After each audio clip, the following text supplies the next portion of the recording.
Memorial Living Park, luka yang tak pernah pudar. Memorial Living Park, sebuah bangunan indah yang kini berdiri di kawasan Pidi. Namun di balik keindahannya yang memukau mata, tersimpan luka yang paling dalam, paling perih, dan tak akan pernah hilang dari ingatan. Sumur tua di sana, penuh tulang belulang, tumpukan tengkorak yang ditemukan saat penggalian dilakukan. Banyaknya sisa-sisa jasad yang dilempar ke dalamnya tanpa nama, tanpa doa, tanpa pemakaman yang layak. Anak tangga dan puing-puing yang tersisa menyimpan jejak langkah terakhir para korban, langkah gemetar, langkah penuh air mata, langkah menuju kematian yang kejam sebelum mereka dimutilasi. Di keheningan malam yang sunyi, seakan suara tangisan dan jeritan mereka masih bergema, bersatu padu dalam trauma yang tak terhapus waktu. Detik-detik terakhir yang tersisa hanyalah ketakutan yang mencekam, di mana nyawa bukan lagi sesuatu yang berharga. Banyak wanita diperlakukan dengan kejam, dihina, dipaksa menanggung penderitaan yang tak terbayangkan, diperkosa secara bergiliran, dianiaya, lalu dilempar hidup-hidup ke lubang sumur yang dalam. Banyak anak-anak yang setiap hari menanti di ambang pintu, menanti kepulangan sang ayah yang tak pernah pulang. Banyak ibu-ibu yang menanti suaminya dengan air mata tak kering, berharap suatu hari nanti beliau akan muncul di ujung jalan. Namun penantian itu tak berkesudahan. Mereka tak pernah tahu di mana jasadnya dibuang, tak pernah tahu di mana nama mereka tercatat. Inilah sejarah Rumah Geudong yang sengaja dibungkam. Dari tempat perlawanan menjadi tempat penyiksaan. Di bawah kekuasaan Belanda, rumah ini utuh dan baik-baik saja. Bahkan saat Belanda menguasai Kutaraja pada tahun 1904, Rumah Geudong justru menjadi tempat perlindungan, tempat menyusun strategi perlawanan, dan benteng bagi rakyat Aceh. Kemudian saat Jepang masuk tahun 1942, tempat ini kembali menjadi tempat persembunyian bagi pemuda-pemuda yang tak mau tunduk pada penjajah. Rumah ini dulu berdiri tegak sebagai lambang keberanian.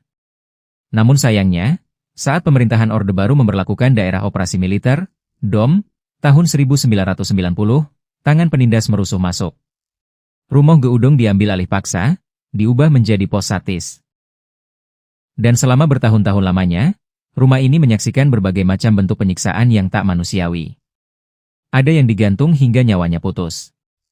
Ada yang dibakar hidup-hidup. Ada yang ditembak di tempat. Ada pula yang diperkosa lalu dilempar ke sumur tua. Penderitaan tak pernah berhenti, walau sedetik pun. Hingga kemudian pada 7 Agustus tahun 1998, status daerah operasi militer, DOM, akhirnya dicabut oleh Jenderal Wiranto. 5 hari setelah DOM dicabut, 12 Agustus 1998.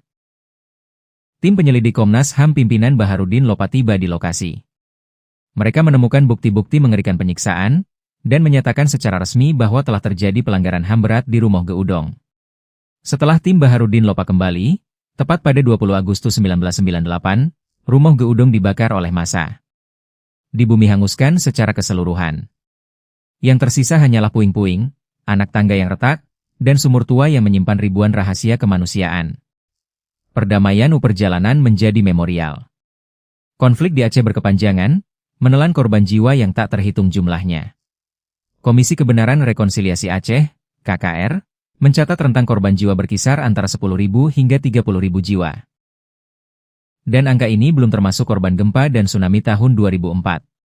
Pada 15 Agustus 2005, konflik akhirnya berakhir. Di Helsinki, Finlandia, perjanjian damai ditandatangani antara Pemerintah Republik Indonesia dan Gerakan Aceh Merdeka, GAM, dipimpin pemediasi Marty Ahtisaari, mantan Presiden Finlandia. Penandatangan dari pihak RI, Hamid Awaludin. Penandatangan dari pihak GAM, Malik Mahmud. Setelah perdamaian tercapai, berganti-pergantian kepemimpinan Aceh dari waktu ke waktu. Hingga akhirnya, 27 Juni 2023, peluncuran proyek, Mahfud MD meletakkan batu pertama pembangunan Memorial Living Park. 18 Oktober 2023, pembangunan fisik resmi dimulai. 31 Mei 2024, konstruksi selesai dibangun. 10 Juli 2025, diresmikan secara resmi oleh Menko Yusril Ihza Mahendra. Demikianlah ringkasan sejarah Rumah Geudong, yang kini diabadikan sebagai Memorial Living Park di Desa Panton Bili, Kecamatan Geulumpang 3, Kabupaten Pidi. Bangunan ini awalnya didirikan pada tahun 1818 oleh Ampun Raja Lamkuta.